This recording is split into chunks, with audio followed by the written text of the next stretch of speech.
Transformation of the soul, the inflowing and possession of the divine love. I am here, Stephen the Apostle. Mankind has no very definite conception of what is comprehended by the term divine. Of course, they associate this word with God, and to them, God is a being whose nature and qualities are above their finite conceptions. And as a result of their thoughts, God is that which is over and above everything that is called or supposed to be understood as natural. To some, God is a being of personality, and to others, a kind of nebulous existence, included in and composing all the various manifestations which are transcendental, above what they conceive to be the merely natural or human. I will not attempt to discuss who or what God is, except as to one of his qualities or attributes, and that the greatest, for you must know that all the qualities of God are not of equal greatness or degree of importance in the working of his essence or substance. All, of course, partake of his divine being, but as you might say, there is a difference in the workings and scope of their operations. You have been told that the divine is that which has in it, to a sufficient degree, the very substance and essence of God himself. And this is true, for divinity belongs to God alone, and can be possessed by others, spirits or mortals, only when he has transfused into or bestowed upon the souls of men a portion of this divinity, and to the extent thereof made them a part of himself. There is nothing in all his universe that is divine, or partakes of the divine, except that which is of the soul. For all else is of the material, and this even when it has the form or appearance of the spiritual. Even the soul, as created, is not divine, and cannot become such until it is transformed into the divine by the transfusion into it of that which is divine in its very substance.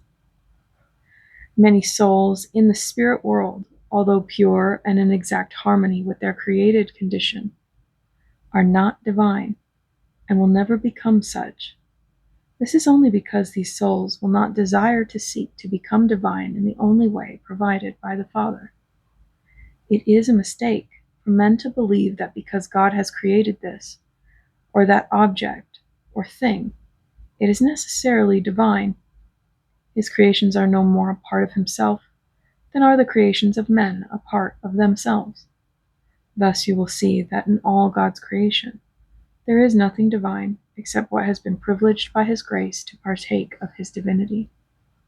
Hence the stars and world, trees and animals, rocks and man himself, as created, are not divine.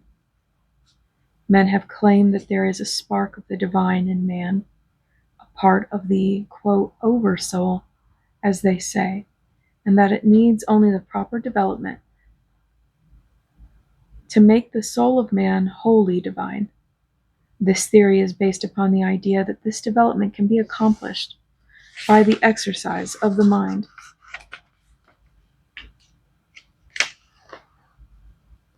Or the mortal qualities, guided by the conscience, which they assert is of itself divine, especially when dominated by reason, which has been so often worshipped by philosophers and others to whom the mind is supreme as divine. They have attempted to differentiate man and the lower animals, and have attributed to the former the qualities of divinity because he is endowed with reason, and the lower animals are not. They have substituted degrees in the order and objects of creation in the place of differentiation between the divine and the non-divine. God is wholly divine, and every part and attribute of him is divine. And while they are parts of the whole, they may be separated in their workings and bestowals. The man or soul, that is the recipient of the bestowal of one of these qualities or attributes, is not necessarily the recipient of the others. Omnipotence and omniscience are those attributes of God's divinity which he never bestows upon the souls of men or spirits. As to them, he is the exclusive possessor, although in all his attributes there are powers and knowledge, and they accompany the bestowal of all attributes of which they are parts. One of these divine attributes may be bestowed upon man, yet man will not become deity. There is and can be only one God. Although he may give of his essence and very substance to that, a man can become as he is in that essence and substance, to the extent that it is bestowed. As regards man and his salvation and happiness, the greatest of God's qualities or attributes is his divine love, which is the only one that can bring the souls of men into a oneness and nature with the Father, and which has the quality of immortality in it. This love has a transforming power, and can make that which is of a quality foreign to and different from itself, of the same essence as itself. And more than this, it can eliminate from that particular thing those constituents which naturally and necessarily are its components without injuring or destroying the thing itself. I am Stefan.